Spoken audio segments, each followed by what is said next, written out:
Yemen has been locked in a civil war that has killed over 10,000 people and pushed millions to the brink of starvation. Save the Children estimated at least 50,000 children died in 2017, an average of 130 every day. In August 2018, 40 children amongst 51 civilians were killed during a Saudi airstrike on a school bus in northwestern Yemen.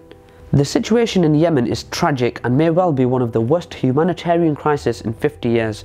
According to a United Nations report, the Saudi-led coalition was responsible for more than half of children deaths and injuries in war-torn Yemen last year. But what is so important to Saudi Arabia and its coalition that has justified such inhumanity? I'm Kasim, this is KJ Vids, and in this video we will take a look at Saudi Arabia's interests in Yemen.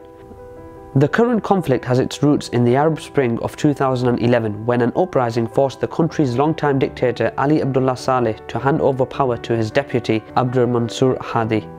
The political transition was supposed to bring stability to Yemen, one of the Middle East's poorest nations, but President Hadi struggled to deal with various problems including militant attacks, corruption, food insecurity and continuing loyalty of many military officers to Saleh. The conflict escalated dramatically in March 2015 when Saudi Arabia and 8 other mostly Sunni Arab states, backed by the US, UK and France, began airstrikes against the Houthis, with the declared aim of restoring Mr. Hadi's government. The UK and the US has supplied the Saudi-led coalition with huge amounts of advanced military equipment. The UK sold £841 million worth of arms and security equipment to Saudi Arabia between April and June 2017. In March 2018, the United States formally approved defence contracts totaling more than $1 billion to Saudi Arabia.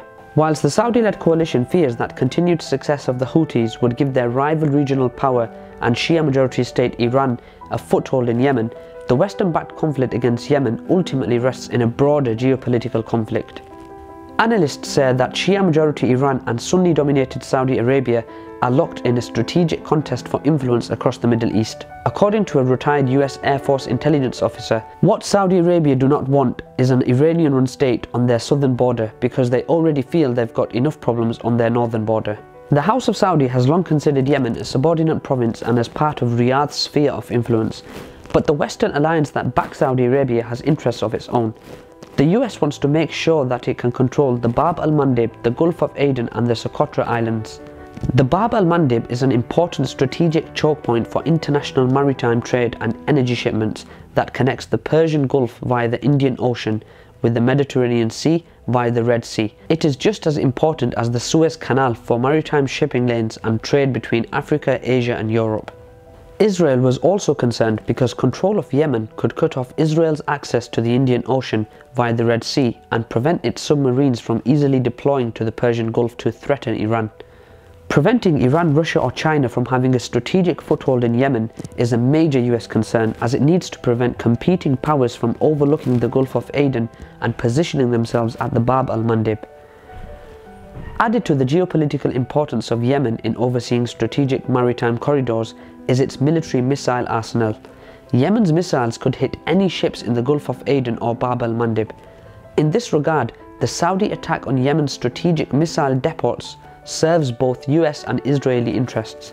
The aim is not only to prevent them from being used to retaliate against exertions of Saudi military force, but to also prevent them from being available to a Yemeni government aligned to either Iran, Russia or China.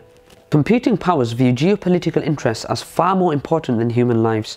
They justify their military support and intervention using excuses of terrorism and national security, but in reality these conflicts are about capital, power, control and dominance. For this reason, it is unlikely that such irreconcilable interests will lead to a peaceful future in the region, but is only likely to get worse.